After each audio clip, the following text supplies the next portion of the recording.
exception, and you are the only exception. Well, hello everyone. This is Krista Lynn, and I wanted to thank you for joining my channel. What are you doing awake? You're supposed to be taking your nap. Come here. Come here. You're not watching Curious George? I thought you were watching Curious George taking your nap. Mama's trying to talk. You want to say hi? How come you have a little dirty face? Is that off? You want to say hi? Am I going to wear my glasses? Let me see. Let me see what that looks like. You're kind of funny, my little Capricorn. Say hi. Oh, you're sick right now. This is what we've been going through. This is real motherhood behind the scenes, right? We've just all been through the cold. In fact, my husband came home from work on New Year's Eve and just said, "Good night, honey. I'm going to go lay down." And he was so sick, and he didn't wake up till the next morning. So I spent New Year's Eve just hanging out. All right, well, I'm going to have to go lay him down, so I will be back. My little plan of trying to get something done today is not working as planned, but I shall be back. Okay, I'm back. Let's see how long this will go. I have to put little Curious George. He likes me to put it on my phone. I put all the old cartoons, Bugs Bunnies, and just my generation of cartoons, Fred Flintstone and things like that. And I just want my son to have some culture and know about history. And that's what we're going to talk about today. We're going to talk about the Pluto and Virgo generation. And that is the generation from 1956 to 1972. I actually am in that generation. I was born in 1968. So Pluto was transiting through Virgo. We know that this can a lot of times be a long transit, like 12 to 17 years, sometimes even 20 years, and it's a little different. So we have different generations. And really, to do a generational study justice, move that cord, that's bugging me. It's bugging my Virgo. To really give it justice, you know, we have to know about the generational planet before, Pluto and Leo. And the one before that, my parents, Pluto and Cancer. So when you look just briefly back, I'd love to do a study on all of them, but I want to get us back to Pluto and Virgo. But to do that, I want to take us back to Pluto in Cancer, which would be my mother, my parents, maybe even my grandparents, depending on how long that transit was. But that was a culture that lived for their home, lived for their children. They were very clingy. They were creating, you know, home. They took care of their children. They were very devoted. And that's why you see a lot of times, you know, grandparents, my mother's generation, you know, very doting to grandkids and very involved, because that was Pluto in Cancer. And they loved family. It was very, very, very nurturing, and that was their mission in life, was to create family. That's why those women at that time loved to serve their husbands and have dinner at the table at 5 o'clock, and they knew that living for their family was going to be the most fulfilling thing they could do. Once we moved into the Pluto and Leo generation, things changed a little bit. And this is a generation that they were no longer just going to live for family. They had pride. They were going to do it better. They were going to do it grander. They were going to have everything that they wanted that they didn't get. They didn't really appreciate all the little family things. They wanted grandiose growing up, and they didn't get it. So when they became adults, that generation, you see a lot of them, you know, they're the ones with the big houses and the big Suburbans and the big boats. And, you know, a lot of our leaders right now are in the Pluto and Leo generation. It's very proud. There's a sense of almost entitlement, though, I notice in that generation when I do my research. When I say I do my research, I'm always interviewing people, whether they know it or not. Just people like to talk and love to tell you their story. and I'll find out, well, what's your birthday? It doesn't take me long. I got to know their birthday before we even keep going. And somehow they love to give it to me. And once I find out, I start calculating what generation are they from, and I start listening to the words that come through and the ideas that come through. And every time I can pinpoint it back to that generation. It just keeps coming up true. So this Leo generation was Pluto and Leo generations, very prideful. A lot of them right now almost struggle with entitlement issues, like they should have gotten more when they were kids, and kind of can almost get into blaming, or even, awaiting inheritances so that they can continue their grand life. Sometimes you see that in elderly abuse or inheritance fraud, different things like that. So just because the drive to have everything is at sometimes at all costs. There's always a shadow and there's always a positive energy, and we may even experience both in our lives. At this, we live a long life. We'll experience both sides of each one of these influences. So getting back to this Pluto and Virgo generation, first of all, we just talk a little bit about the constellation of Virgo, that of the original great goddess. But this was before she was split into many different parts. And she was split into many different parts to be more effective to more people.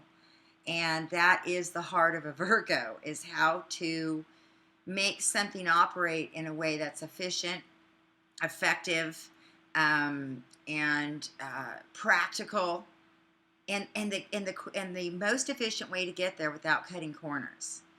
Virgos can put each piece where it goes and fill in those little pieces. Because if you're building anything and you miss a piece, okay, you might think, oh, that's no big deal. It's kind of like when you read the directions and you throw them to the side and you figure out how to fix it, and then there's 3 parts missing or left over, and you think, okay, that it seems to be working, but were those 3 parts important? Well, you may not find out till later that yes, they really were important. And that's the heart of a Virgo, is not missing those pieces, looking at the big picture, and yet the greatness of the big picture, but at the same time able to dissect it like that down to the core of it and put it in order. So everything is, anytime anybody gives me an idea or wants to share an idea with me, I'll be like, how are you going to do that? Well, I don't know, it's just, I'll figure that out later. No, but I mean, the exciting part to me is not only the creative idea, but how you're actually going to accomplish it. So Pluto and Virgo generation, we don't mind being behind the scenes. We're a little more humble than the Pluto and Leo generation. In fact, that's where you get the whole entire hippie movement. It was very much a time of love and peace, and, camping out and sleeping in, the backs of station wagons, and, with flower rings around your hair. I don't know. At concerts, Woodstock. It was just a time of the earth is good, anything goes. But at the same time, there was a real love for humanity, a real love for wanting to bring a different heart back into the times that were happening. We also see this was the time that J.F. Kennedy was assassinated. There was something going on at that time. When we look at Pluto, we can't forget that it is eruptions. It is breaking down boundaries. So it is changing. It's a change agent. We need, not only coming from the creativity of Pluto and Leo, but they have all kinds of things going on, but it's falling apart. Pluto and Virgo generation had to come in and bring things back to a workable solution, an effective way. Let's see, I had a really cool quote here. Practical craft creating something workable, which is also useful, beautiful, and refined. They taught all practical skills to mankind. So that is this energy. And in my generation, I see the type of workers, because I've grown up with them, gone to high school with them, and now am in contact with all of my generation through Facebook, which is so neat, is so cool to me. But you know what? We are the entrepreneurs. We are the ones that have the hair salons. We are the ones, the construction businesses. I had a mobile dog grooming business for many years. I had a horse training business for many years that had to have systems and worked with things of the earth. You have your gardeners, you have your anything that has to do with technology, invention, investigation of the earth, of systems, and bringing it down to a practical way, making it useful again. Making it useful again, something really, really simple. And we used our hands. If you look at the Pluto in Virgo generation, look at their hands. You'll see calluses. You'll see that they are worked in some way. They had some kind of mastering skill that required their hands and their mind and their thinking. So what happened to us, though? We had some real serious problems. And so for those of you that are listening to this and that you were born from 1956 to 1972, let me just say, many of us can attest to the fact that when Saturn came into Virgo in 2007, going all the way to 2010, that we suffered much loss. Our homes, our businesses, our lives, our thinking, everything that we were used to doing didn't work anymore. Those little businesses were falling apart. And we had gotten ourselves overextended in credit card debt, trying to keep our systems working, trying to keep ourselves above water. We just got over our head. And when Saturn comes in, he brings reality. He makes things what they are, not what they hope they're going to be. A lot of times when you're building a business, you're making a decision today for something you're hoping is going to happen over here. And that's where the risky businessman comes in, because a business person, somebody who is an entrepreneur that's running their own business, they have to make many decisions out of faith, but they have to hope that they've set their stuff in order here, that it'll come to pass. So you might spend money here to make this happen later over here. And so you're always investing in the future of your business in hopes that it will have a return. And sometimes you can get to the point where you've got so much invested and it's not returning. And, do you hang in there to the bitter end? Do you come out? So during that Saturn in Virgo period, those of us with Pluto in Virgo got hit in our thinking, in our transformational process. Everything we knew to be true suddenly wasn't true anymore. And we were left going, I know for myself, I'll just use myself as an example. I spent 25 years from the age of 18 years old coming right out of school working. I wanted to work, and I went to work, and I became an animal behaviorist, and I did many things with animals over the years. I always had my own business, and I turned 40 years old, and I've got a bad back. Physically, I can't do the work that I used to do anymore.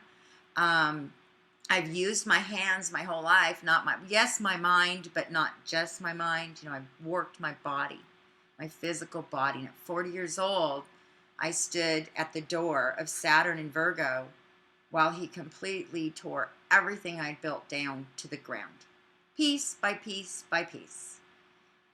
And it was very, very, very traumatic for my little Virgo mind. And but intuitively, I knew that what I had was not working anymore, and it was only a matter of time. So I started getting on board to how gracefully could I land the plane.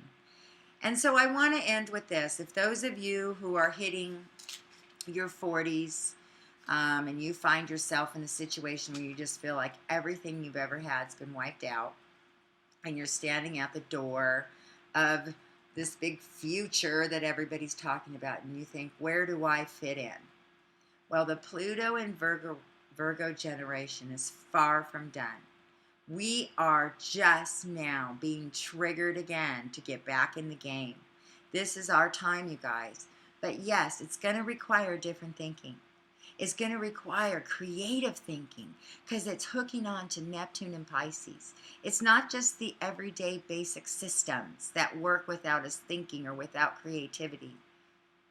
Pluto and Virgo, to get out of this place of feeling like you don't know where to go next, like you've worked so hard and what do you have to show for it? You know what? Start clearing out that negative thinking. That is the past. That is the past tapes. Now to move into the future and to open up to this creativity and to open up to the new systems, to the new transformational ways of making life work.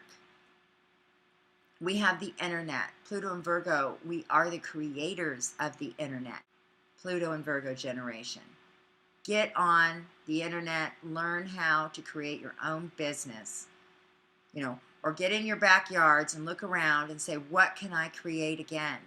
There is no excuse for any of us not to be able to have the tools, and the hard work. Pluto and Virgo generation, there is no harder workers.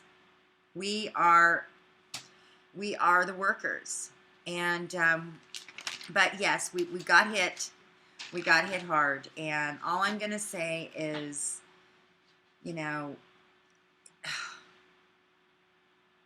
we've only just begun.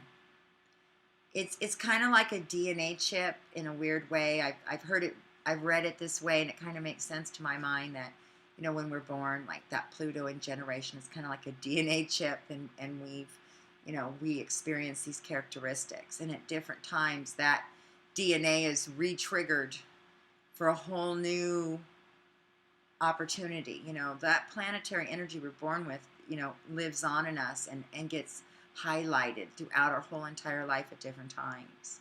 And we're in a good place right now. We're in a very good place right now because Virgo and Capricorn are friends, you guys. All right? Pluto's in Capricorn. It is trining Pluto in Virgo. We have a positive connection to this new energy coming through. This generation right now, the Pluto in Capricorn generation, is being developed. We're all interconnected. So I just want to encourage you guys, don't give up. Get excited. Get inventive. Come on, Virgos. Pluto and Virgo generation. Come on. You know what to do. You know what to do. Reinvent yourself. And this time, by your rules, not anybody else's. Bye, guys. Younger, I saw my daddy cry and curse at